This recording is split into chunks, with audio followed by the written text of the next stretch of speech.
Welcome to episode 6 of Atomic Talks. In this episode, I'm sitting down with Jeff Baca. Jeff has made an amazing transformation. Jeff used to be overweight, unathletic, and struggled with drug problems. Now he's an absolute beast in the gym, a coach and role model, and someone a lot of people look up to. He's also known for having some of the craziest calves in the gym. The guy can rep out my squat max on the calf machine. I learned a lot from Jeff in this episode, and if you guys enjoy the video, like the video, and subscribe to the channel.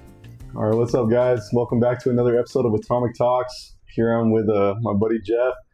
He's a client of mine and a good friend of mine. He's got the best calves in the gym. Mike, if you're watching this, I'm sorry to say that. He said number 2. He said I was number 2. I'll take number 1, but he said number 2. He called me out on social media straight out. Yeah. You know, since I'm bringing up the calves right away, let's just get into calves, bro. Yeah. So you say it's because you were heavy, and also because of maybe a little bit of genetics. Yeah, I'm a firm believer that it's a 50-50. I know that there's like a massive argument. People say it's genetics. Some say you can work to it. All these things that go into it. But I think it's a good 50-50 because I think I told you before, my dad has big calves. His are bigger than mine. Really? Yeah. But me, because I was a heavy guy, and just every day working on them, I mean, firefighting and the odd jobs that I did, I mean, I was on my feet all day, walking around. It played a part into it. I mean, because I think at one point I was over 400 pounds. So taking that with me everywhere, that correlated into the size of my calves. Yeah.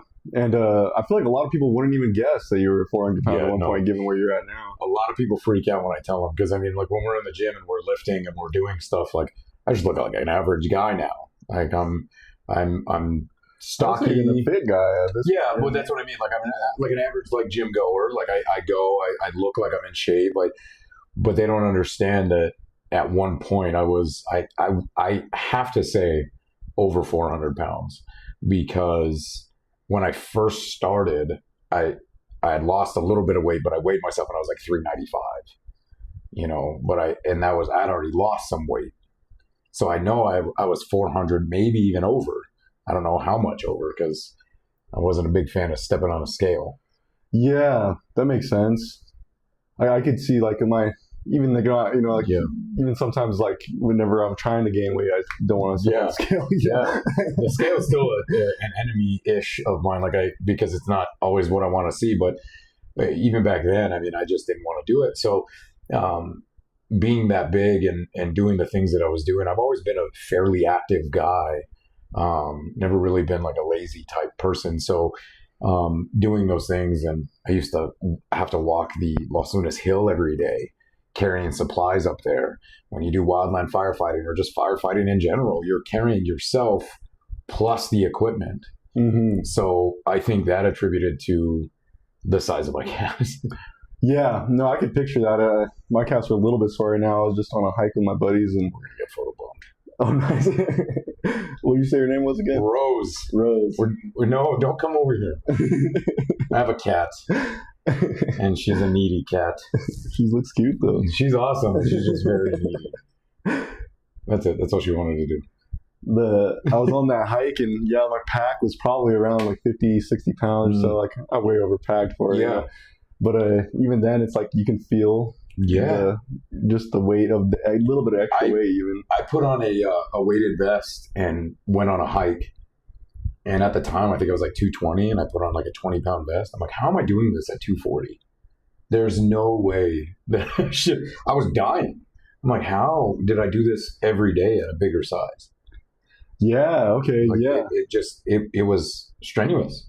And were you like close to the 400 at the time you were doing all that, or when I was working, because I was working for the village, and they had us do a lot of odd jobs. Like I said, we'd have to go if people would mess up the letters on the hill.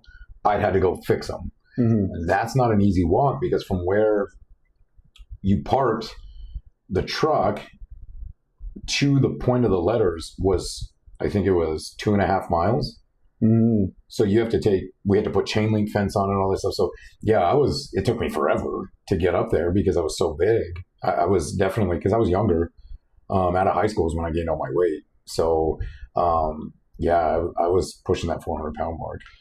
Yeah, and that's kind of funny because I've heard there's like a saying like what is it, the freshman 15 or something like that, Yeah. or you get out of high school and you gain some weight. Your freshman year of college, you usually gain some weight. But I'd always been a bigger guy.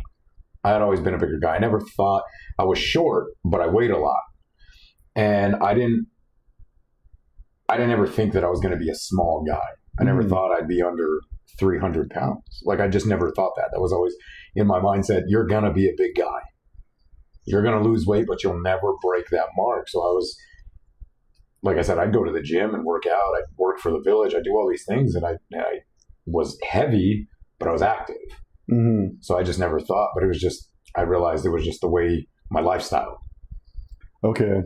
And would you say that, what made you like decide to make the switch, I guess? Like what made you decide? It's a funny story. I've never been the most confident person, and my weight was always a hindrance to my confidence and to my abilities, to all these things. And I was actually at a church conference in Tucson, and a bunch of us went down there, and in the morning we had vouchers for breakfast. And in the morning I got up, got dressed, and where my room was and where you got breakfast, you had to cross the fitness center. And this was a pretty big hotel. So the panes for the weight room over there was pretty long spread, a few rooms, and there was mirrors right where the windows were.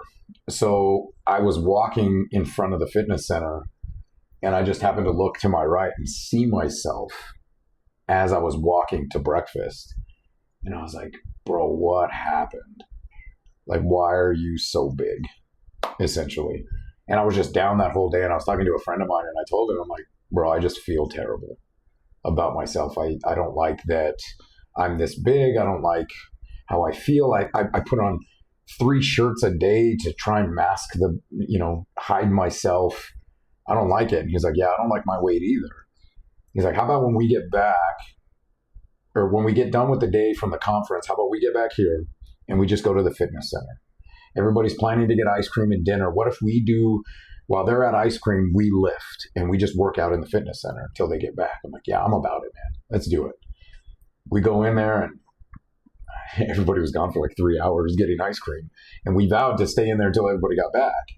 And we stayed in there for 3 hours, just lifting and running and doing all these things. And he told me, he's like, how about when we get back home, we get gym memberships and we just work out together? I'm like, I'm in, man. I'm tired of feeling the way I do. Yeah. And we got back and got a membership to Planet Fitness, and I haven't stopped. Yeah. Now you're very serious about it now. Yeah, like, absolutely. You're probably getting close to this, like one of the strongest you've been before, maybe. Oh, I feel like I am, especially on the my bench press. Nice. I haven't sent you the videos, but my RPE to this week on bench was 275. Nice. Which last year, that was my max. So there's a lot of improvement. But I mean, that was what, 8 years ago? Maybe less. I'm not 100%. So the fitness journey has been going on for about 8 years then. Yeah. Wow. Yeah, you're a cool client to have, just because like you have the strength potential. You know what I mean? Like I love clients that, like you see a potential client, and it's like you can just tell sometimes when a guy just has like enormous athletic potential. You know what I mean? Especially strength potential. It's funny. I don't know if you know Justin. That goes to the gym. So yeah. So Justin, whenever I first got Justin as a client, I was just like, oh, this is going to be so awesome. Just because the guy, like, you can look at him and you already, even at, like, he was at 315 when we first started, and already I was just like, I wouldn't want to mess with this guy. Yeah, absolutely. And now it's like, especially like, I definitely wouldn't want to mess with absolutely. this guy. He's strong. He's strong. And that's the thing. Like, when I was growing up, I was actually just talking to somebody about this. I wasn't the most athletic when I was younger. Really? I wasn't. I know you talked with Will, and he said the same thing. Like, he joined band. I didn't join band because I'm not musically gifted either.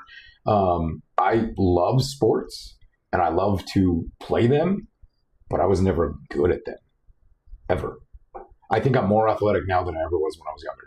Wow, dude, that is so cool, man. It's weird. like a lot of people will talk about, like the prime years of life and things like that. And it almost seems like the more people I talk to, and it's like 30s are kind of where it's at. I don't disagree. I've been, like I said, in my 30s, I've done more in my 30s and done more things actively in my 30s than I ever did. Again, I was active, but I was a big guy. Like, if you saw me back then, you would have laughed. Like, there's no way I should have been doing some of the stuff that I was doing at the weight that I was, but I wasn't agile, athletic, flexible, anything. I just got by because I don't know. I don't know what it was. Like, there was athleticism hidden in there. It was just deep down under a few layers of a big guy. Now, I laugh because, like, I've trained with college kids that play college sports, and I've made them vomit from working out with me or going and doing things athletically. They're like, I coach football. Coach, you can't do this drill. Bet. And I go and do it, and they're like, how? I'm like, I can't tell you. I don't know where this came from, but I can do it. And have you always been strong, or is that? Yeah. Okay. Yeah, I kind of, like we talked before, like when we were getting into the training aspect of everything, I almost abused my body because I was strong and young, that I just took it for granted. And like I said, firefighting was never easy, and it took a toll on my body. So, like, now my knees, my back, they're a little weaker than they probably should be, just because when I was younger, I'm like, oh, I'm going to live forever. I'm young. I can do this. And now I'm like, that was stupid. I should have taken better care of myself back then. So now I would have been better off. And what made you decide to get into coaching? I've always loved it. I've always loved the sports side of everything. Like, I thoroughly enjoy the games and gamemanship and competition. But a friend of mine, he's coached for years, and he's always wanted to, I've always wanted to coach with him, and he's allowed me to do so. And he's helped me get into just these different avenues and get into the high school here and at Valencia. And he was a big advocate of me coming in, and he's like, you just got to pick it up. Here's how we do things. And I learned it really quick, and it felt so natural. I've always been kind of like an instructor. I taught emergency medicine and first aid since I was 18 years old. And when I was a firefighter, I was like the training guy. They'd always come to my shift because I'd teach people. So I've always been like an instructor.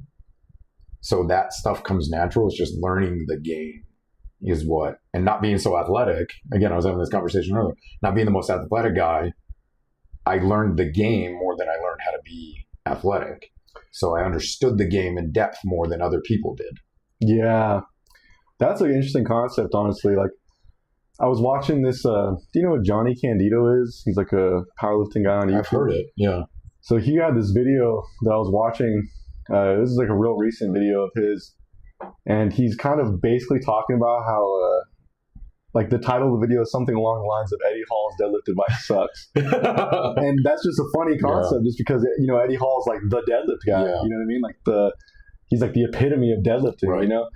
And there was this video where Eddie Hall was giving deadlift advice to this British powerlifter. And Eddie Hall was essentially just telling the British powerlifter that this form was terrible. Yeah. And that British powerlifter is a natural lifter.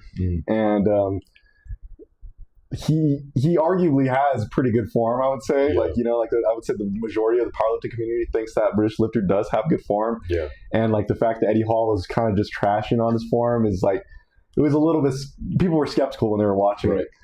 And in the video, Johnny basically talks about how sometimes enhanced lifters, or even people that are just extremely athletically gifted naturally, will get to a certain point in a sport, and then because of that reputation, they'll think that they know a lot more than they do, sort of thing. Right. Whereas the guy that kind of doesn't have any of the natural giftedness, they have to really think about it a lot more and work a little bit more meticulously towards the goals. Some of the best coaches that I've ever met are that way. They weren't that great at the sport and they weren't athletically gifted for that sport. So they study it. We had a player, because I coached football and basketball over there, and we had a kid that played basketball for us. He tried his hardest, and he did. I mean, he was in practice, he was working hard, he was doing all these things, but he just wasn't athletically there. But when he was on the bench next to us, he was seeing the game the way that we saw it. So he'd be able to help us. So you'd have all the assistants, plus almost like an assistant player. Hey, coach, what if we did this? You know what? That's a good idea. We didn't think of that. Perfect. And then we'd implement it into the game. Wow, yeah, that's actually a cool concept right there, is to have a player that's watching the game. He knew. Hey, I'm not the best athletically, and I'm going to get limited play time. But we, on the app that we use to watch film, you could see how many hours people tracked watching film. He was always the highest one because he just wanted to study. And I told him just recently, I'm like, dude, if you were ever to get into coaching, you'd be solid because he knows the game. He watches it from a different perspective. Yeah, that's something that Will mentioned too, that the fact that Will at one point was overweight himself, and the fact that he was alcoholic. Yeah. Basically, because of that experience, he has like a little bit different perspective and knowledge base on things, and how to work at it a little bit differently than. Yeah. So I could definitely imagine, coming from that background, you end up knowing certain things that other people may never end up knowing. Yeah, I mean, I come from the same background. I come from the same thing. I was the same way as Will talked about it. I was addicted to drugs and alcohol when I was younger. I don't know. I tell people all the time, it's by the grace of God that I'm alive, because there's my morning routine and the way I did things. When I said my lifestyle, the stuff that I put into my system should have killed me, but it didn't.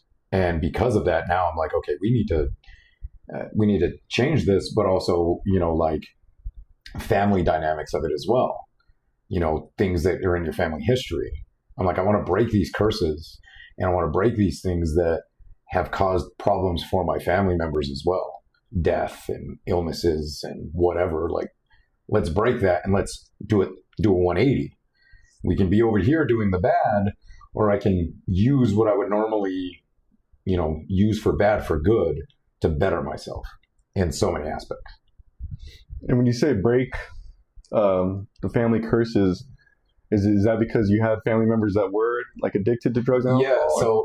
And I mean, some of them still are. Well, my grandfather passed away from liver failure because he was an alcoholic.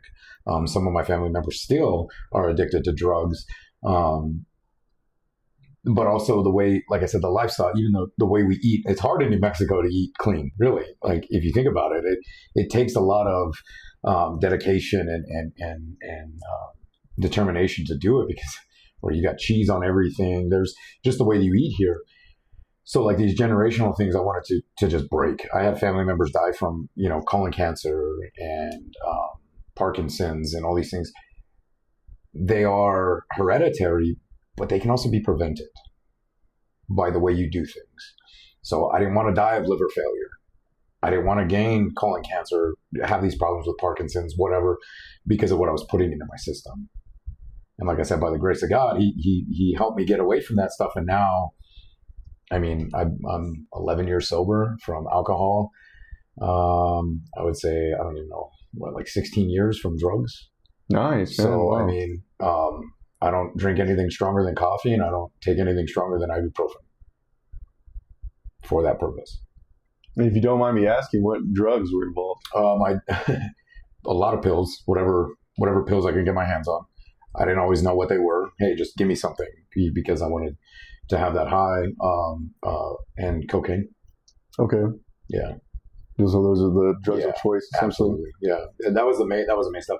I was always afraid to try certain stuff because I was a bigger guy.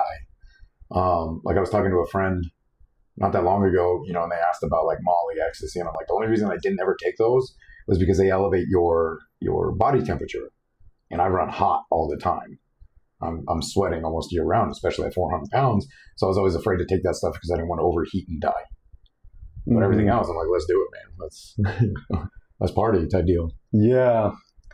Yeah, I never tried cocaine myself. I've always been a little bit afraid to, just because I have had, I guess family members that, get, like a slightly addictive personality myself already. So it's like, I figured cocaine was something I could probably get addicted to fairly easily. Yep. Yeah. Come on. Yeah.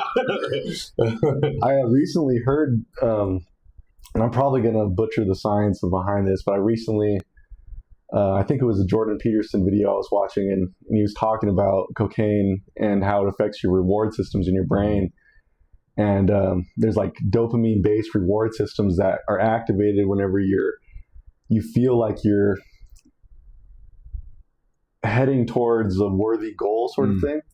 Like, you're making steps towards achieving something that's important, essentially. Right. And apparently cocaine activates those same reward systems. Makes sense. Because I've heard from multiple people that like you snort some cocaine and all of a sudden the things you're doing feel like much more important, much more gratifying. And I went on a bender one time and we played Tony Hawk Pro Skater for like 2 days straight, beat the game a bunch, and we felt great about ourselves. It's like, bro, it's Tony Hawk.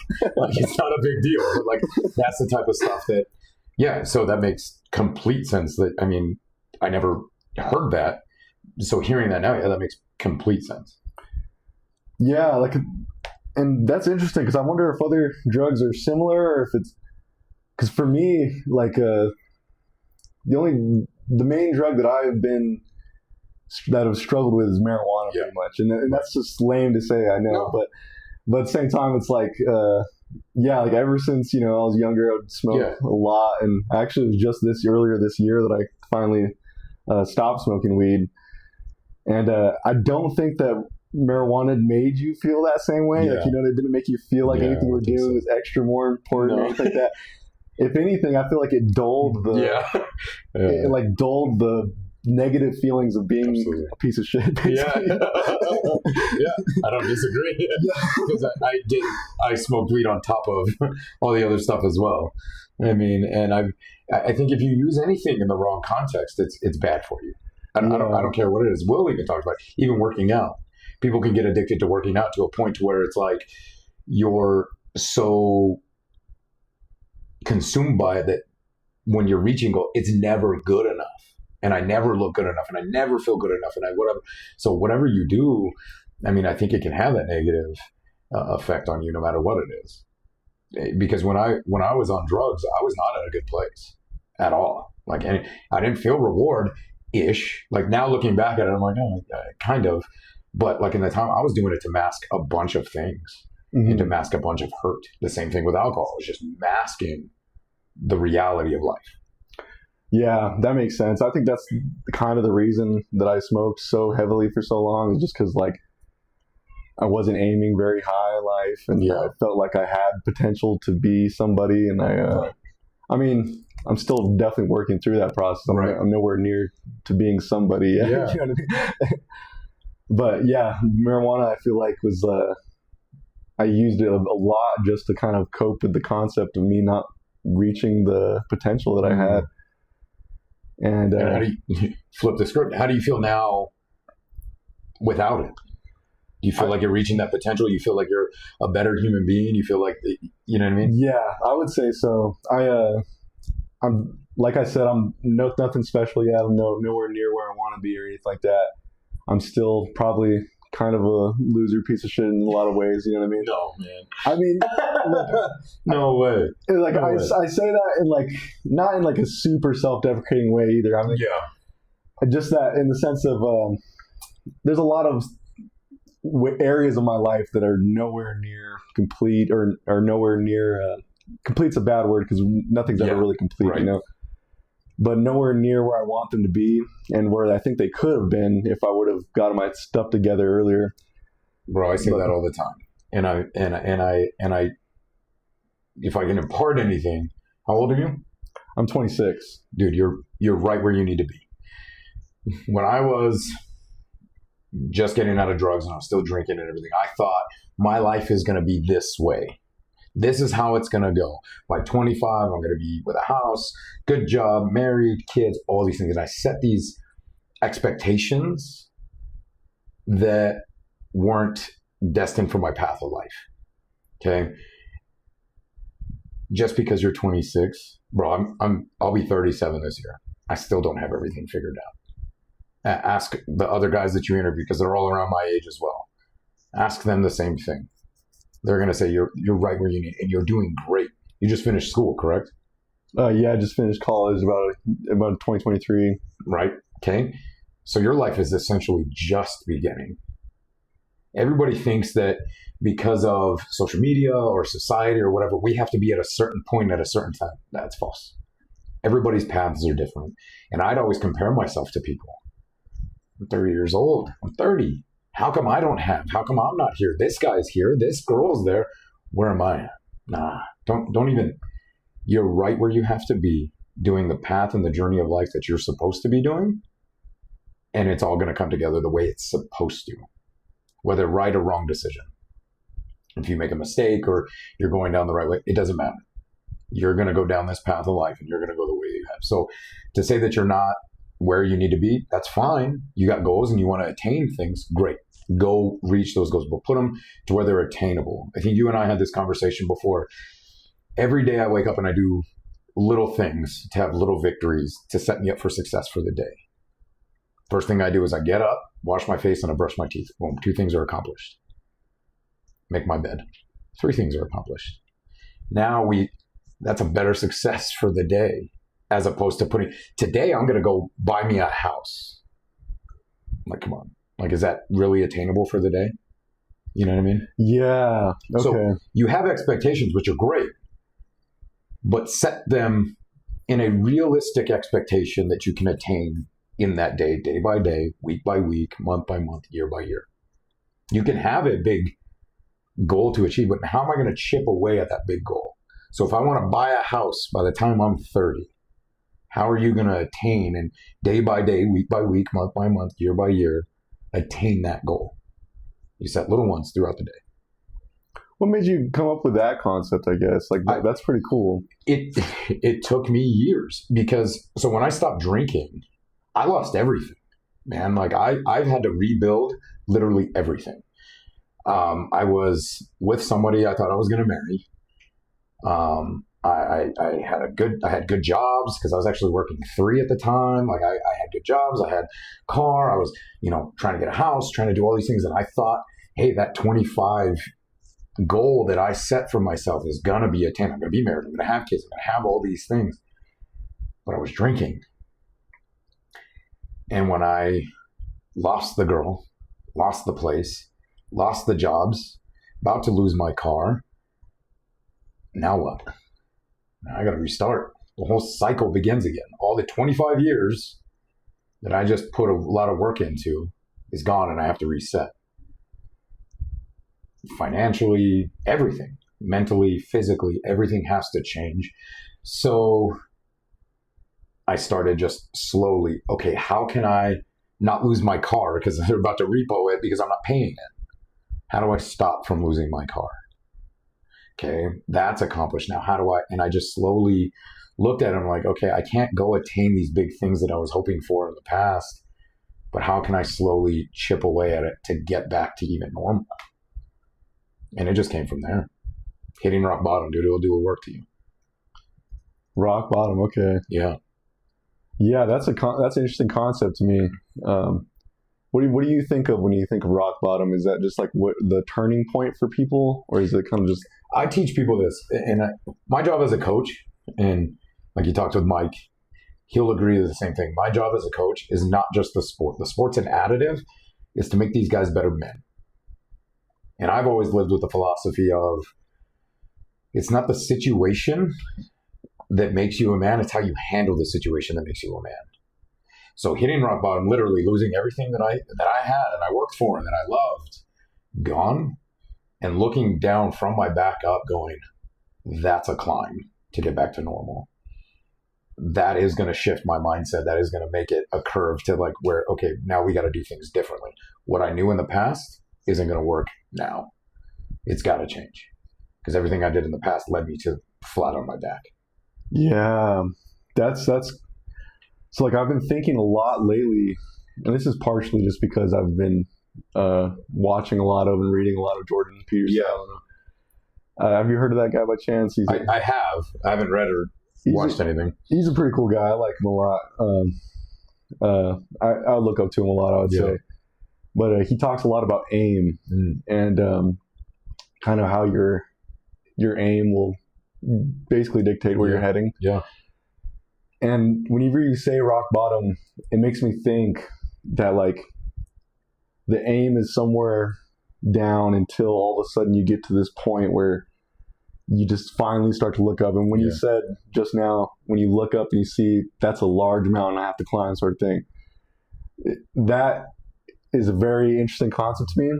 And it's very profound, I would say, because like that rock bottom point, I guess the way I would conceptualize it based off what you just said there is you finally hit this spot in your life where you finally look up. Yep. And all of a sudden, it's not easy to look up by any means. Because like you said, you see a mountain that's just like brutally difficult to... How am I going to take this on? Yeah. Absolutely. Absolutely. And that's, and not, I'm not trying to make it about this, but that's where my faith came in as well. Because when I was drinking, I couldn't stop. Like you said, I have an addictive personality as well. And I believe, and a lot of people don't agree with me on this, but I believe addiction is hereditary. Not in the bloodline sense, but you mimic what you see. So if I see people having this addiction, seeing these things, I fall into it as well. That's what I mean by hereditary. I was around it. I grew up around a lot of addiction. Okay, that's going to trickle and come down to me as well. So I had that addictive personality. So I couldn't stop drinking. Like I couldn't stop. No matter how hard I tried, I couldn't stop. And like I said, by the grace of God, he saved me and has put me onto this path from rock bottom back up. Hey, I can't do it alone. God's by me, helping me every day, climbing and chipping away at that mountain. Yeah. So let's get into it. Let's get into the faith thing and let's get into the religion part. Yeah. So why is it that, I guess, so you say you can't do it alone. Yeah. And then you need, I guess, explain your thoughts on how that developed, I guess, maybe. So I've always been religious. We grew up in a Catholic church. I always knew God, knew the deity and the foundational aspects of God. But I never took it serious until the night I stopped drinking. And the only, I had a very spiritual encounter. I had a Bible next to my bed. I lived with my dad and had a Bible next to my bed. It was given to me as a gift. And I literally sat out there and I said, God, I've known a long time about you.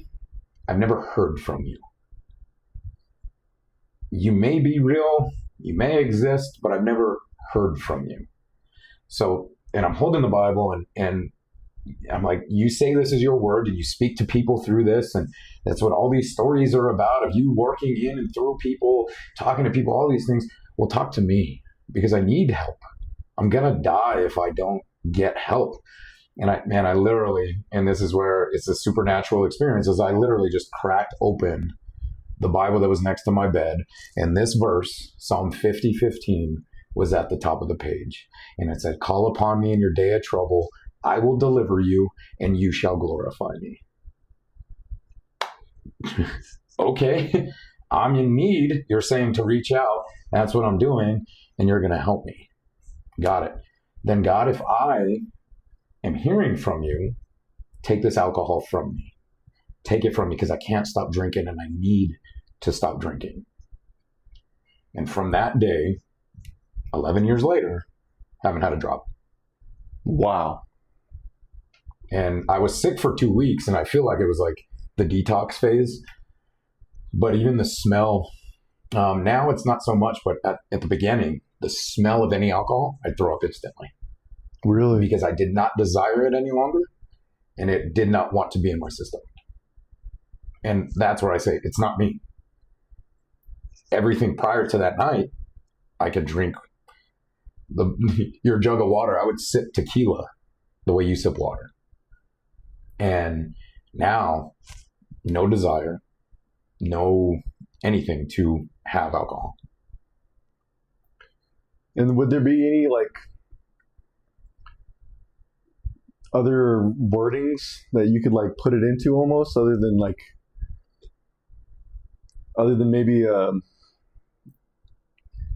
like for example, like would it whenever you say like, so you ask God for help essentially, Yeah.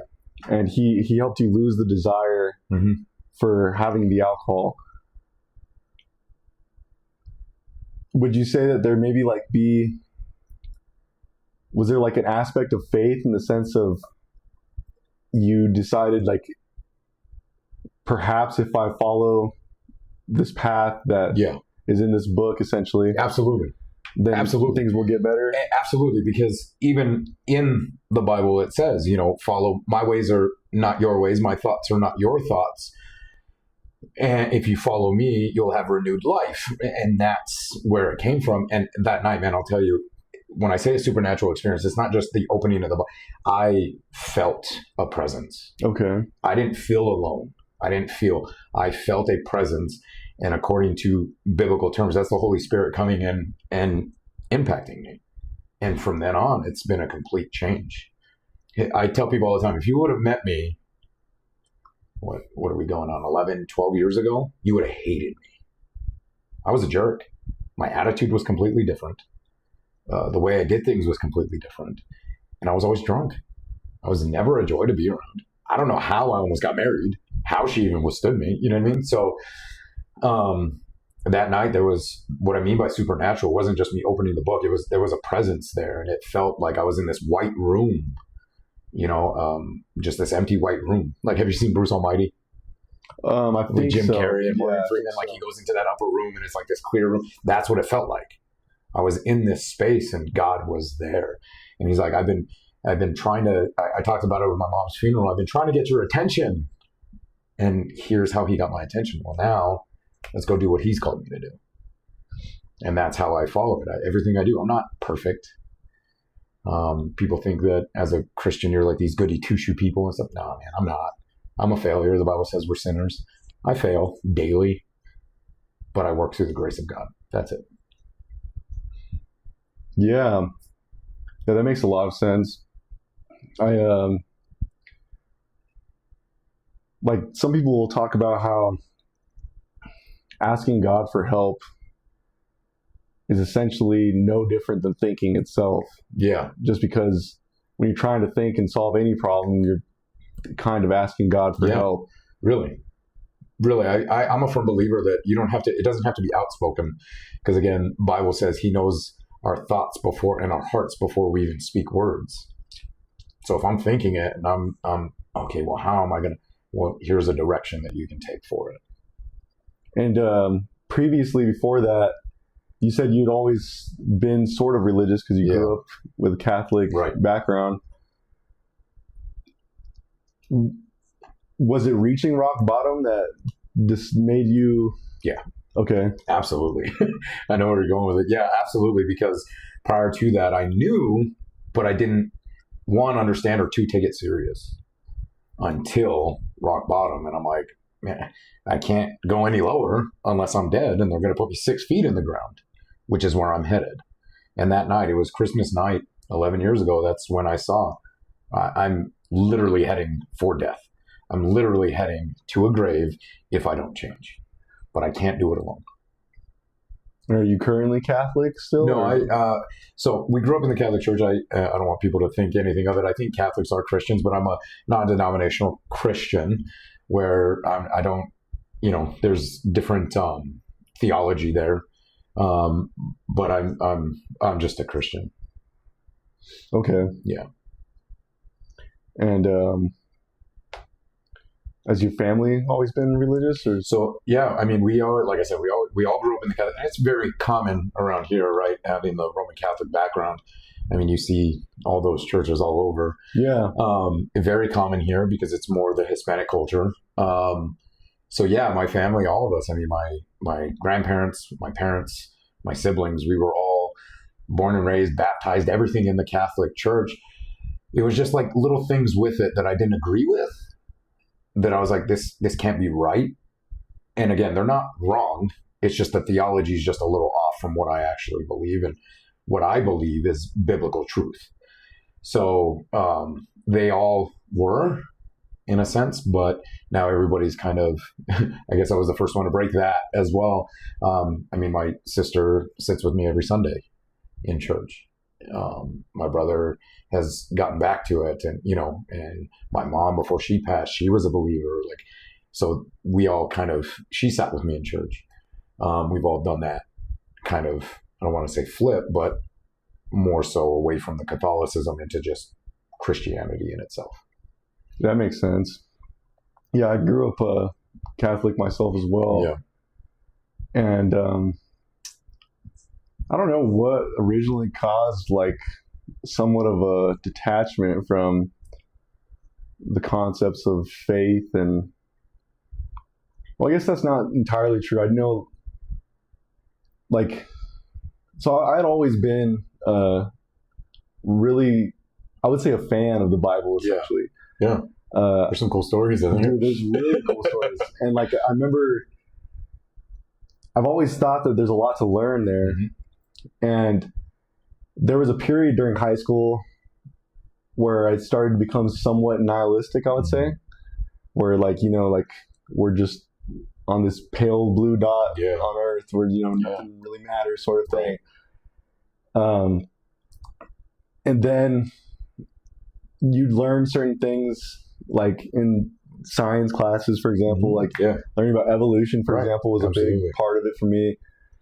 I learned about evolution, and all of a sudden, some of the limitations of the dogma of the church essentially kind of came clear to me, in other words. And then I read this book called Enlightenment Now by Steven Pinker, and it essentially is sort of a book that talks about how the world has gotten better over time. Mm-hmm. And it's not like some type of blind optimistic book or anything like that, saying that it's getting better just because that's the way it is, sort of thing. Just mostly about how like science and reasoning and a lot of Enlightenment values have caused the world to improve, essentially. Yeah. And that book sort of made me decide to embrace atheism, simply because all of a sudden there was this value system that was based off of like rationality that seemed to be valid to me. Yeah. And before that, I couldn't think of any other value system that was not part of a religious system. Right. And it hasn't been until, I would say, very recently, within the last like year or so, that I've started to realize that labeling myself as an atheist isn't correct anymore.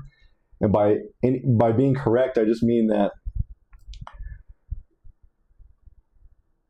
it almost seems as though like everybody in Western culture owes a lot to the Bible. Yeah. You know what I mean? Just because the Bible has pretty much built Western culture in general. Absolutely. And I'm still like trying to decide, like how to label myself, or if there's even any point to labeling myself, I guess. But I do believe now, I would say I believe in the concept of God.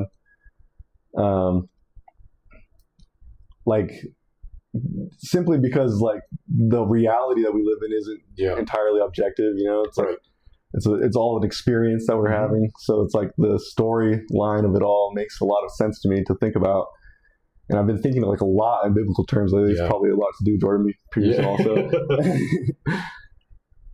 And I don't know exactly where I'm going with that concept in general, just kind of sharing, I guess, the I just look at it too, like there's a reason behind everything of why we exist and these things. Like, a lot of people don't understand it. And again, I don't push a whole lot. I just live out my life. And if you happen to, like we talked a little bit ago, if you question and you want to know, fine, let's talk about it. But I'm not going to sit here and be like, you're an awful person because you don't, like, even you, I kind of gravitated towards atheism. Like, I'm not going to be here like, bro, you suck.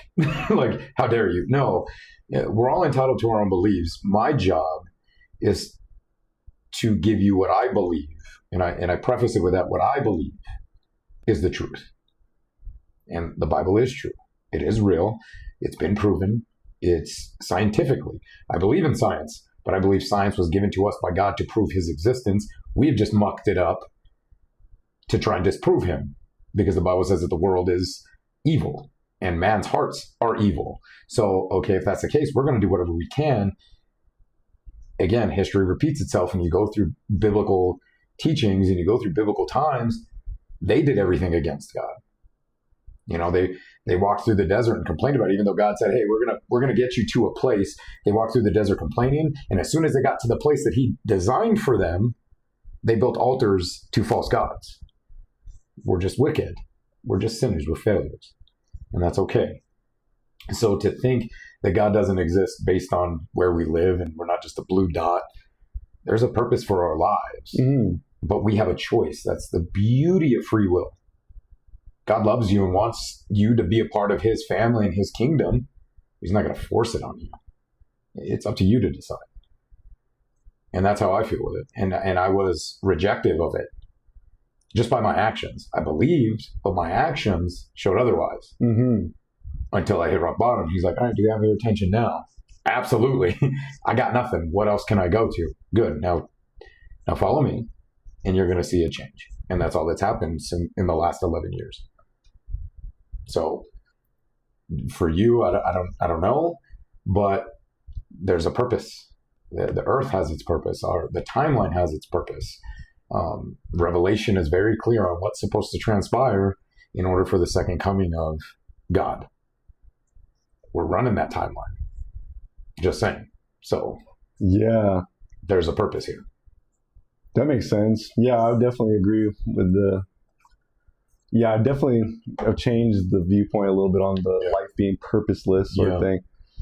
It's a very, I don't know, like there's a lot of people that go through that phase though, you know, like to think that life is purposeless and that, like nihilism, you know, it's just nihilism. Yeah. What caused you to go from, like, what were the things about the Catholic Church that you didn't agree with, I guess? So, there's probably the most famous Bible verse that everybody knows is John 3:16. For God so loved the world, he sent his only begotten son. But as you read in that John chapter 3, it talks about the only way to heaven is through Christ. No religion, no acts, no kindness, just being a good human. Those things don't get you to heaven. And the Catholics believe you have to do these certain things and live a certain way in order to get to heaven. I call it the Jesus plus. You believe in Jesus, but you also have to do, and that's not a biblical theology. The biblical theology says Jesus. He said, I am the way, the truth, and the life. Nobody gets to the Father but through me. So if I believe in Christ and I confess of my sins and I repent and I turn my life around, that's how I get to heaven. Because of him, I'm saved. Everything else is because of that salvation. It's not my salvation. And the Catholics believe you have to have your 7 sacraments. You have to go to church every week. You have to take communion every week. You have to do this, this, this, this, this. That's not true. And that's the main point, is that theology. It's a Jesus plus theology, and I think that's completely wrong. Okay. We don't need it. That's fair. We don't. The same thing as like Mormons go and do mission work. Jehovah's come knocking on your door. No, that's not how you get to heaven. How you get to heaven is through Jesus and Jesus alone. That's why I say Catholics are Christians, in my opinion, because they believe the same thing, that Jesus came, died, was crucified, died, buried, and rose again on the 3rd day.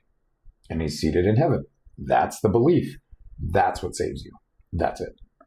And do you, in your mind, do you conceptualize heaven as being a place that we would, like some type of metaphysical place that you go after you die, or is it kind of a place on Absolutely. earth? So if you read in Genesis chapter 1 through 3, before the fall of man, it talks about, the Garden of Eden. We hear about it all the time, the Garden of Eden. Why you can't find it, because I don't know if you've ever watched documentaries or anything, they try to find the Garden of Eden. It's got to be here. They walked on earth. No, it was different. It was a different place because heaven and earth were together. God walked in the Garden of Eden. Mm. It was a physical place. However, in Genesis chapter 3, when they ate the fruit, heaven and earth separated. And in Revelation, he's promising us a new heaven and a new earth. And it will be very much like the Garden of Eden, where heaven and earth are together and we're amongst God and in his presence. Yeah. Okay. Yeah, that's pretty cool. So you do feel like it's like a whole separate place from Earth at this point, yeah. Absolutely. And even in that, like where I don't agree with Catholicism, they talk about purgatory. When you die, you go to a waiting place. Mm. No, I don't believe in that either. Because Christ, when he was on the cross, he looked at one of the thieves on the cross and he told him, today you will be with me in heaven. Not today you'll be sitting in purgatory. No, today you'll be with me in heaven. So we will be with him in heaven. So if there is a purgatory, it's here, because the Bible says that we're pilgrims passing through a foreign land. This isn't supposed to be what we see earth as, wasn't what it was supposed to be. Again, if you go into Genesis chapter 1 through 3, that's what heaven and earth were supposed to be like, in its perfection, in goodness. So what we see now, crime, death, even animals. Adam and Eve walked amongst animals. Felines, canines, all these animals that now are carnivorous and will hurt us, but back then they didn't. Why? Because there was no problem like that. When sin entered, that's when there's problem. And then you conceptualize hell in the same way? Absolutely. The Bible is very clear. You have, when Christ was doing his ministry on earth, he said it, you either are with me and you're going to heaven, or you reject me and you are condemned to hell. Plain and simple. And that's it. And it says that hell is so bad that it's gnawing and gnashing of teeth for eternity. Yeah, I don't want that. Yeah. Oh, no thanks. I don't want that at all. Have you ever clamped your jaw really hard? It's that for eternity? No thanks. Yeah, definitely not. No shot, man. No shot. What are your thoughts on, I guess, are animals, or would you consider them to be soulless or anything like that? Or so I don't know the exact section. I had an argument with my mom about this when she was alive. My mom loves animals, and her thought was, I can't not see myself in heaven without the animals that have gone before me. And I'm like, well, the Bible's very clear on that. They don't have souls. Will there be animals in heaven? Absolutely. Because again, Genesis 1 and 2 talks about the creation of animals, the birds of the air, the creatures of the sea, the animals of the land. So will there be? Yes, but it won't be the ones that we see. Because think about it. When the serpent came to tempt Eve, God said, now on your belly you will crawl. Mm. So the snake even looked different. Yeah. Right? It had legs or something to where now it's crawling on its belly. So will there be animals? Yes. Will it be like the cat that just photobombed us? No, I don't think so. I think that stays here and we get all new stuff in heaven. However, I could be wrong, but that's one of those concepts like you'll know when you get there. Yeah. That makes sense. And would you say that these are all just kind of fun questions too, but, would you say that each individual person has a different heaven or anything like that, or no? So that's a different religion that teaches that. Okay. We won't. We'll go to the one. It's when Christ left this earth. He goes, "I go to heaven to prepare a place for you, whatever that place may be."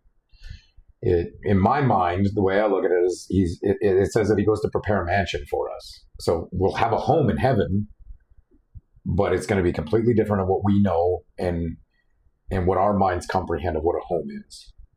But we don't get our own heaven. We don't get our own planets. We don't get our own. We go to the same heaven that God is in. And that's where we'll be, because it says we will be amongst him again. We'll be with him again. Yeah. So, and then would there be, I guess, of course, there's eternal happiness once you're in heaven. Yeah. So it's kind of just, that makes a lot of sense. The Bible says that when in heaven, there is no sadness, there's no death. You're in heaven in all his glory, and there's joy. There's no tears, there's no death. There's no hate. There's no anything bad. It's in its perfect goodness. Nice, yeah. And are these like, would you say you like studied the Bible to figure these things out? Yeah. Okay. Again, I've always been kind of like an instructor. I actually was a youth leader, and I actually taught from the Bible to the youth for 5 years.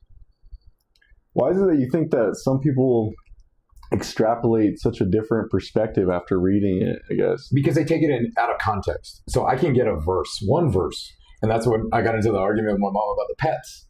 She took one verse out of probably a 10, 15 verse chapter. She took one verse and kind of took it out of context. Well, what did it say before and after that verse? That's where you get the context of it. So again, I can use John 3:16 as the example. For God so loved the world, he sent his only begotten son. That's all it says. Well, I can take it out of context, right? And I can use it in any which way that I want. But it also says in verse 17, for God so loved the world, he sent his only begotten son, that whoever believes in him shall not perish, but have everlasting life. So what does it say above and below what you're reading? Because again, we can take anything out of context. And a lot of people do.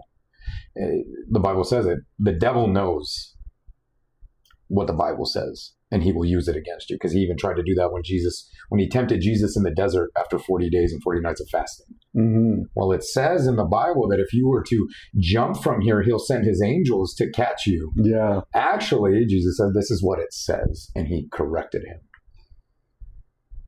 You also told him to turn rocks into bread. You're hungry. Why don't you turn these rocks into stone? He's like, no, the Bible says, man shall not live on bread alone. Mm-hmm.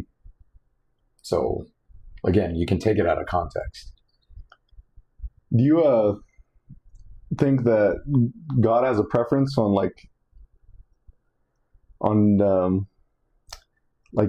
personal fitness anyway? I know it's kind of I think so. Question, I think so, because gluttony, is a big thing, right? Gluttony and that's where I felt like I was very gluttonous.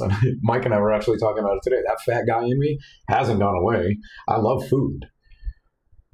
So we can overeat and we can overdo it. And I'm not knocking anybody, and I saw a thing, actually, I was on social media and I saw a thing. There's a pastor with a big church. He's in shape, and he posted a video, and he was in a cutoff, and he's shredded, and he's massive. And all these people are ripping him for, how dare you post a video of you sleeveless and showing off your arms, and how dare you spend money at a gym and all. It's whoa, time out. He's taking care of what God gave him, and he's taking care of his body in a good way. Why aren't you ripping the same pastors that are 300, 400 pounds who aren't taking care of themselves and are just preaching but also eating? Why is one okay and one's not? One is actually a sin. Overeating is technically a sin. So I do agree that, there's an apostle that wrote a lot of the New Testament, Paul. He was a big fan of the Olympics, and he uses it in his teachings. Finish your race, strap your sandals down, and go for that run. He was a big fan of sports. Wow. Yeah, that's interesting. I didn't know about that. Yeah. Yeah, you look at it. There's a lot of, when you read Paul's writings, he talks about it. He talks about, because he was in that time of when the first Olympics started, and in Rome, and all these things, and he loved it. He loved to see it. He was very active. So I believe partake in any fasting or anything like that? Yeah, I've done fasting before. It sucks. It's hard, dude. It's a challenge. I used to do just a liquid fast. Now I've had my brother do it as well, kind of to reset your system, a fruit fast. There's Daniel fasts where you just eat grains. Because in the book of Daniel, he talks about it. Hey, these guys are eating disgusting foods. You give us this food that we're accustomed to eating, and I bet you we look better than them in 10 days. And sure enough, those guys were fatty, lethargic, terrible. Daniel and his boys, solid. And they found favor with the king because they were so in shape. Wow. Do you apply any of this kind of reasoning to your fitness journey or anything like that? Somewhat, yeah. like I said, it's a big part of my life. It literally saved me. So everything that I do, I try. Again, I'm just a human, so I fail, but I try every day to read, pray, and apply it. If I need help, man, I don't know how many times the other day I squatted 315 for my RPE, and I'm like, God, please help me with this, because this is gonna hurt. Help me with this, because I want to give him the glory in everything that I'm doing. And sure enough, man, I moved that thing like it was the easiest I've ever moved it, and I hit the depth. I did everything perfect. Yeah. So basically asking God to give you strength. Yeah, absolutely. Yeah. And like I said, I use it for every aspect of my day. It doesn't go, even when I fail. That's one of the things that I've tried to teach people. When you fail, still lean into God. Still rely on him. He says he gives grace upon grace upon grace. So it's like, if I fail, I'm still going to reach out. I'm still going to do, because he wants me to utilize him, even in the failures. Would you conceptualize that God would want us to be strong? Yeah, absolutely. Because we need to be strong mentally and physically just to continue doing what we're supposed to do. Like, I'm supposed to be telling people about who he is. Okay, if I'm going to tell them, I got to be able to go and tell people. I can't sit on my couch and tell people. I mean, technically you can nowadays, right, with social media and such, but that's not how he purposed it. Go out and tell. It says in Matthew, in the book of Matthew, at the end of it, he's like, go tell the world of the good news of the gospel. Yeah. It's going to spread the word. Yeah. So like, I can't do that from my couch. I can't go and tell the world if I'm sitting on my couch. Yeah, that makes a lot of sense.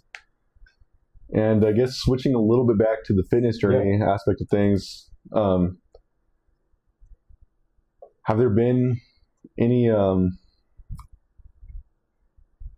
big mindset shifts that you had to make from, I guess, in order to stop yourself from overeating in the gluttonous way? Kind of. It's been really cool. And I love that you talked with Mike first. Being at Storms, even when it was Snap, everything, the culture that he brought helped so much. Because I've gone to different gyms. I've gone to places. I was a big guy going into a gym. I'm trying to better myself. And I was getting shamed for it. So it's like going over there and, hey, like even today we were joking about, I have some Reese's in my freezer. I'm like, I really want to eat those. I want something sweet. I want to eat them. But I've been mindful to like stay away from stuff because of the coaching, because of the culture, because of the people. Hey, if you stay away from this, you're going to see reward in what you're doing. Hey, if you do it this way, you're going to see this, and the mindset shift was due to the people that were around me and the support I had, even from family. Family was like, hey, we know you're doing this. When I was coaching, the kids that I coached with, they'd poke fun at me because like we'd go overnight trips and I'd have a cooler of food. What's wrong with you? We're going to go eat. I'm like, dude, you guys know I can't eat McDonald's. Like, I can't do that. Oh, you're right. Yeah. And sometimes they'd even show up. Hey, I saw this tuna pack. You eat them here. I brought you one. So having people around me really helped shift that mindset that were helpful to me. Yeah, the social aspect of eating is a very interesting thing to me. Yeah.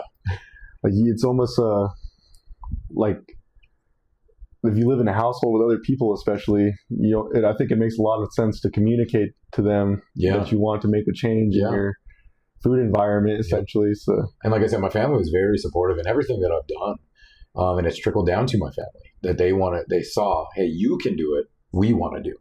Hey, let's do it. If I can help, let me help. So, and that's been a positive thing, and it's cool to see. And this is like somewhat of a, I guess, philosophical-esque question. Do you think that there's now that you're on this fitness journey, do you think that there is a point where is there like a strong enough sort of thing? Is there a fit enough? Is there a point where you get to a certain strength or a certain level of fitness where you're just like, I've attained the goal and like now I get to... Yes and no. It just depends on who you are and what you're trying to attain. I told myself that I might get there again, but I'm not sure. I hit bench over 300 for the first time, and I squatted over 400. I deadlifted over 400. I'm like, I'm never doing that again. I don't need to. One, it hurts me because I'm a little older now, but two, why? What do I need that for? Like, really? Why do I need to be this crazy strong? I don't do anything that needs that. And I feel like if I got to protect people, I can. I have the wherewithal and the ability to do so, but I don't need to be, and even then, like body type, I don't need to be this chiseled abs and just like this. I don't need all that. I just want to be healthy so I can live a good life. But there's guys that, want to do shows. There's guys that want to do, heavy lifting competitions. So it depends on what you're going for. But again, if you hit that goal, great. Now how can we shift it and make that goal different? Like when I reached out to you, like, hey, I want to try something different, something I've never done. I want to lift a different way. I just want to do all this stuff in a different way. Something that I've never done before. I've been going for 8 years and I've done kind of the same thing. Here, show me something different. The goal was to attain knowledge, and I've done it. You've helped me with knowledge and different way of lifting and a different knowledge and a different way of doing it in the gym. Cool. That was my goal. I wasn't trying to get to be this like crazy strong where I can outlift everybody. Nah, I don't care. It's not where I'm at, but somebody else might be. Okay. Yeah, that makes a lot of sense. And that's okay for them. Like you set your goal, go attain them. So anytime you achieve a goal, do you always purposely try to make another goal Absolutely. a little higher? Absolutely. Like I did, my goal was at one time, there was 1 year I wanted to get to 215. That was my goal for the year. Drop weight, get to 215 in a healthy manner. Because we could do it in the most unhealthy way, whatever. I'm like, I want to get to 215 in a healthy manner. How am I going to achieve that goal? So I chipped away at it, hit 215. Okay, now what? Well, now that I'm at 215, I want to gain to 230 in a healthy way. Put on muscle, put on a little bit of strength, do these things. And I did it. You know what I mean? So there's always a shift. There's always a shift. There's always something new that I can put to what I'm doing in my journey. And this kind of almost brings it a little bit back to the Bible itself. And if there is any... No. It's just somebody was texting me. Oh, no. So, this sort of brings it back to this, the Bible just a little bit. But have you always been interested in stories? Yeah, Okay. Absolutely. Absolutely. I mean, look at the walls, man. I love reading into that. When we were younger, comics, I was never like a big book reader. I'm the typical kid that can't read. I like the pictures and the comics and the stuff like that. But movies, I always had a deep passion for movies. If you tell a good story and you can put it on screen, I love it. And I will sit through a movie and even if it's not good, I'll sit through it so I can evaluate it. This is what made it not good, but this is what made it great. So I love stories. Would you be able to elaborate on what makes something great to you as far as story goes? Just from beginning to end, the plot. Like if you can follow the plot. There was a movie I watched. I just spaced on it. It was a basketball movie. Oh, Res Ball. It was made by LeBron James. Everybody talked about it, all this stuff. And it started out so good. The story was great. It was about, these Native Americans playing on the reservation and holding their spot and wanting to be better, good basketball players. And a kid committed suicide. Spoiler alert. Kid committed suicide. And it's like in my mind, that could have been a great story. Like, let's use that, how this guy committed suicide and use that throughout the year. And it just kind of dwindled. And they kind of put it in there, but the story just got kind of unrealistic. Oh, and I'm just like, man, you had potential. The movie that just came out a couple years ago, The Marvels, started out great. They had potential with it. The story, the way it tied into the Marvel universe, the way they were doing it was going good, and then it just dwindled out to not even follow what they started with. Start from and even little intricate details. Mm-hmm. I see things all the time. We went and watched episode 3 not that long ago. The details in episode 3 and how it correlates even with the movies that were made in the 70s and 80s. How it correlates with those. That's how you do a good story. Mesh them together. Make sure it follows that timeline. Make sure it follows everything. So would you say realisticness is... Oh, absolutely. Yeah. One of my favorite movies is The Shawshank Redemption. That's a good one. And it's such a good story. And a lot of people don't understand this, but in my opinion, it's a platonic romance between two friends. Mm-hmm. They're just really good friends and they love each other. And that's what that whole movie's about. And they carry it from beginning to end till he walks with him on the beach. Yeah, platonic romance story. That's actually a really cool way to put it. But they followed it. If you go watch that movie all the way through, his first interaction with Morgan Freeman to his last interaction, it was just a platonic friendship. They loved each other, and they were always there for each other. And what made you get into Star Wars so deeply? I don't know. It's guys with light swords and just dude, just the action. I'm a little different in when I watch movies. I actually like to watch the making of movies, as well. And when I watched the making of Episode 1 and Episode 3, it just made me love them even more, just because of the way, again, the attention to detail. As far as, okay, we have to match what we already did in 4, 5, and 6 that were in the 70s and 80s. Now, how do we match them 20 years later in these 3 other movies? But also the fight scenes, how they choreographed it and how it was done in one shot. It was actually them. It wasn't CGI. It was actually them fighting each other with lightsabers. Just the behind the scenes stuff really attracts me to stuff. Okay. Yeah. To know how it's done really attracts me to things. I don't know why. Do you get deep into lore of things? Like, yeah. I do. That's one of my favorite things about Star Wars in general, is just the lore is brilliant to me. It's what is your thoughts on the newest 3 movies in comparison to? Okay. They're Disney just trying to. The movies are not good. The shows, really good. But you can tell it's just Disney trying to pump out and make money. Hey, we got a franchise name. Let's make money on it. And that's all they did. Well, what was it about those 3 that made it so awful? So one, how Rey became. It took Luke Skywalker 3 movies to perfect the Force. Rey picked it up in 1. I'm like, there's no way, man. She's not even a real Skywalker. She's not even by blood. And the dude that was by blood, they made him look like a clown. You know, Leia's son, Kylo Ren, made him look like a clown, made him look weak. And I'm like, bro, come on. And then even the fight scenes, like you go from Episode 3 where they did that. Dude. They did that final fight scene in one shot and them doing it to dad. And I'm like, bro, you guys, come on. And then it all leading up to that incredible moment where you have Obi-Wan standing on the bank. Oh, dude. You can't top that. And then you bring those in, and they were just, they were bad. They were just, I didn't even watch the last one because I was like, I can't do really? It. Yeah, you didn't miss out on I know. But the show is, like I said, the show's solid. The Obi-Wan series, oh my gosh. And again, they tied it back to Episode 1 through 3, and they tied it back in. The way that they did it was just so well done. So the Obi-Wan series, is that was there an Obi-Wan movie? No, there was a series. There was a small series. I think it was only 5 or 6 episodes.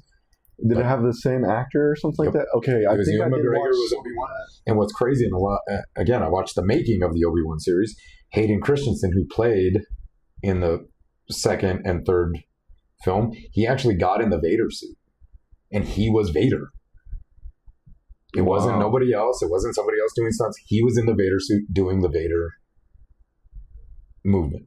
Wow. Okay. Dude, that's interesting. Made me love him even more. I'm like, bro, he killed it. He killed it. And it's so good. The end of that series is nuts, too. He has his mask like half. Oh.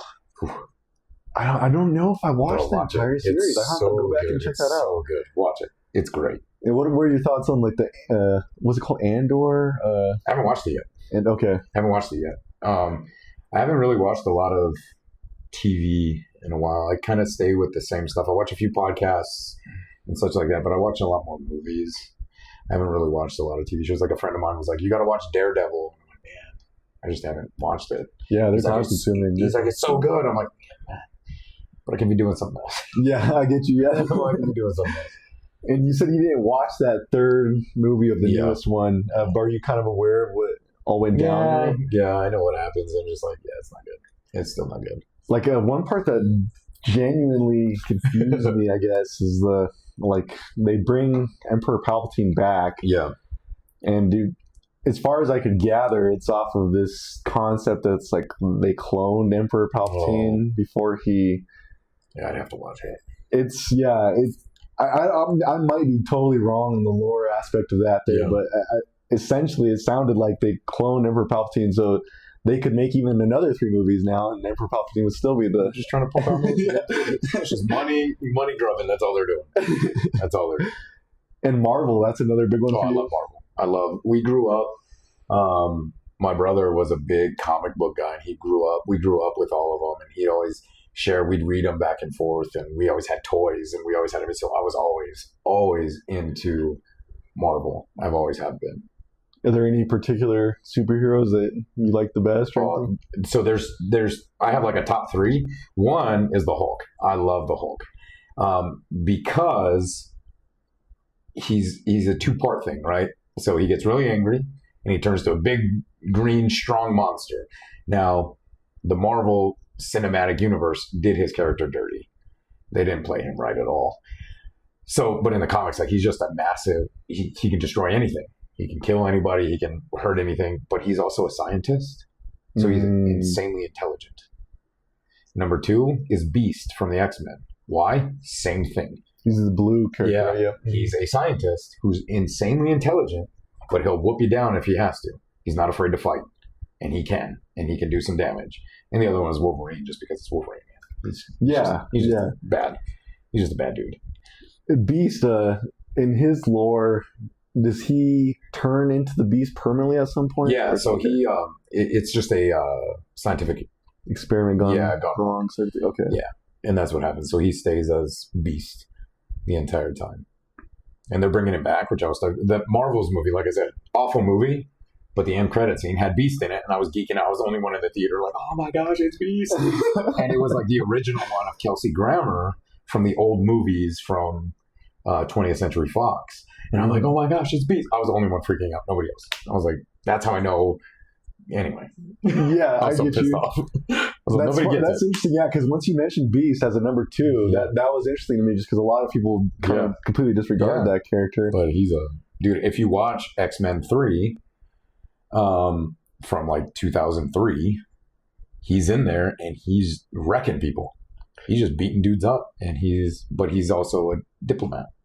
And Wolverine asks him, he's like, I thought you were a diplomat. And he goes, diplomacy has its time and place. And then he like socks a dude and like sends him lunch. He goes, you get what I mean?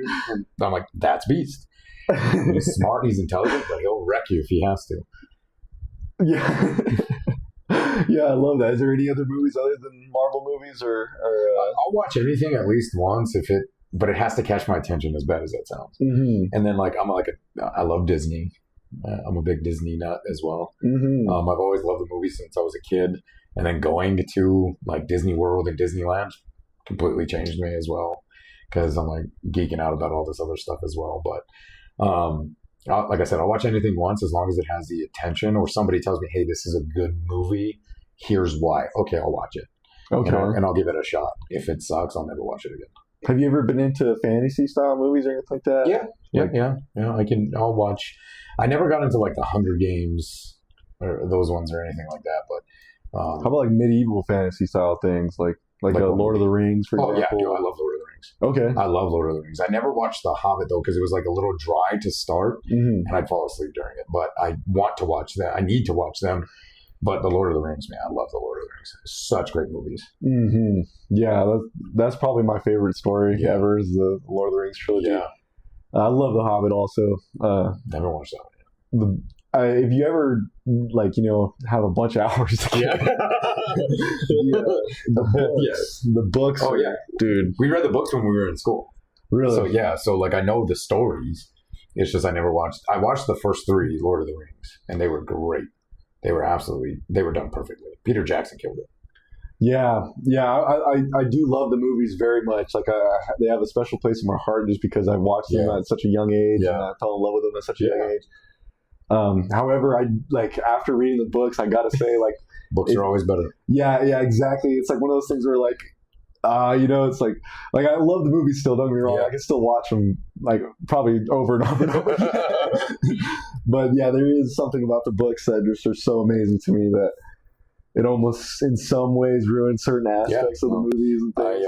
I was talking with a friend this morning, and she said the same thing. She's like, books are always better than the movies, always, because they do a different. Like I love Harry Potter. I never read the books, but all the people that have read the books, they're like, the books are way better.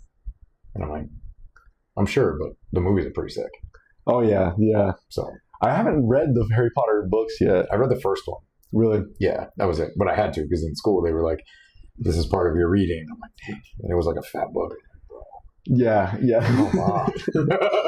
Well, we just read a fat book like a month ago. Why another one? But it was actually really good. But I never read any more after that. My mom did. I have all of them, but I've never read them because I inherited them from my mom when she passed. We have all of them, but I've watched every movie. Absolutely amazing. Do you tend to gravitate more towards fiction or nonfiction? No, I like nonfiction better. I do a lot of not self-help books, but like Christian living books. Again, because if I have that as my my day-to-day, I need something for that day-to-day. So a lot of theology books, a lot of stuff to help me with that as well. And to understand. I'll show you when we're done here. I'll show you my bookshelf. I got a lot of books, Mike, and there's it's a wide array of stuff. It's fiction and nonfiction, but I like the nonfiction. Nice. I like the nonfiction better. And in these books that are Christian-based, are they like explaining you how to live through the will of God sort of thing? Yeah, it just depends. It depends on what you get. Like right now, I'm trying to do a study and understanding of heaven. So I'm reading a lot of heaven-based books, angel-based books that we don't really know all of it, but give me some conceptual ideas of heaven and angels and the beings that are like that as well. Yeah, that's really cool. The reason I was asking about the concept of heaven being a physical place is because sometimes you'll hear people conceptualize it in a sense of like it's a like a mind state almost, right? Things like that. Yeah. And then would that be, I guess, entirely incorrect in your? Yeah, absolutely. I mean, we don't even know. We may get visions like in Revelation. John has visions of heaven, but the Bible is very clear. No one has been to heaven and come back. Mm-hmm. You can't. Now, and I mean in the sense of like you or I. Like I can't die, go to heaven, walk up in heaven, and then come back to my earthly body. That's never happened. So it's an actual physical place because, again, Jesus talks about it. God talked about it in the Old Testament. It's an actual place, but we've never seen it. So we don't know. So even these visions that John had in Revelation, was it heaven or was it just something God allowed him to see? Because the Bible says we can't, like why he went to Moses as a burning bush, why they send guardian angels to talk to the people on earth, because we can't hear or see God because we would surely die because he's so perfect. We as humans can't see that. Yeah. Same thing as heaven. It's so perfect, we can't see it or else we'll perish instantly. What you probably know much more about this than I do. Was it Moses that had to stand between two mountain peaks to catch a glimpse? So like he was on the mountain, and that's where he was like, they told him, he heard a voice and that it was a holy place, but he's like, God, I want to see you. He's like, you can't. And that's where it comes from. You can't, because if you do, you'll die. But he said, turn around. So he turned around and he set a bush on fire. Basically, God walked through, set the bush on fire. And when he turned around, he saw this bush, but it was like illuminating so brightly that they said when he came down from the hill with the 10 Commandments, he was glowing because he was in the presence of God in a sense. Okay. But he didn't see him because he can't. Yeah, I may be remembering incorrectly here. I thought there was a story in the Bible that it kind of talked about somebody standing in between two mountains to catch a glimpse of, because like you can't like it was just such a incredible thing to behold that that he had to stand between two mountains just to catch a glimpse. So like I know in Job that he talks about mountains, but it's not to get a glimpse. And the only thing that I know of in regards to like getting a glimpse of God is that in Moses on the mount getting the 10 Commandments, but he's like, I can't. He's like, you can't see me because you will die. Yeah, this is holy ground. You can't see me. So he puts the bush, and that was the purpose of the burning bush. I know this may be a ridiculous question to ask, but is there a in your mind, is there a,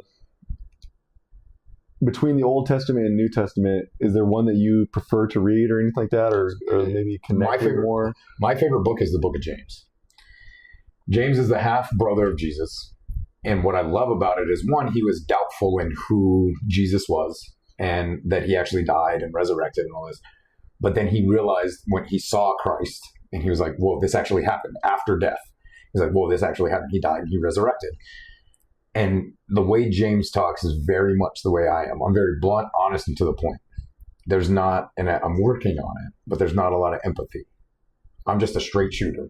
And I'm going to tell you how it is. And that's how James is. Hey, here's why you're wrong. Here's why you're doing things wrong. And he punches you in the mouth and tells you, hey, this is how it's supposed to be. And that's why I love it. And as far as the Old Testament, I like, I would say like 1 Samuel, because that's where you have like the story of David versus Goliath, and where David becomes king and like all these things to where he becomes a better man. Like that. So probably there. But yeah, James is my favorite, just because he punches you in the mouth when you read it. Yeah, that's actually something I like a lot about you, though. Is you?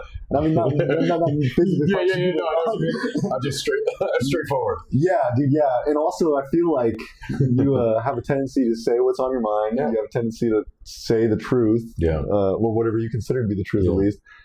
And like a lot of people will kind of just lie through their teeth. And I try my best. I mean, again, we're human and I'll fail and I'll make a mistake. But yeah, I try my best to just say how it is. I mean, what's the point? Like even before doing this, you said there's nothing that's off what we can talk about anything sort of thing. Anything you want to talk about, I'll talk about it. Well, I may have an opinion, I may not. You want to educate me? Educate me. If I can educate you, I'll educate you. Like that's the beauty of being here, and part of the purpose is we're able to communicate with each other. We're supposed to. And you have a different ideology than I do. Well, let me hear it, and I'm gonna give you mine. And let's see, but we can cohabitate on this earth. I don't have to hate you because you don't believe the same thing. All those things, just conversation. Yeah. I'm for it. Yeah, a lot of conversation is just kind of figuring out a way to see each other's viewpoints and things. Find a commonality almost, and that's it. Do you have the time by chance there? It's 5:15. 5:15? Heck yeah, man. I don't want to take up too much of your time or anything like that, but this was an awesome talk, bro. I really appreciate you, Jeff. Yeah. Thanks for coming out. And is there any social media or anything that you like to shout out? I don't know what my handles are. I know my Instagram is Jeff_Baca88. TikTok, I think, is the exact same thing. That's where I do a lot of my posting is on those. You're going to see a lot of me with gym stuff. And lately, it's been like a lot about my mom as well, just because that's recent. But follow me there. Nice. Yeah, I'll put all of his social media information in the description below. And if you want to follow Jeff or contact him on anything, his social media will be in the description. Appreciate you, Jeff. Appreciate it. Thank you.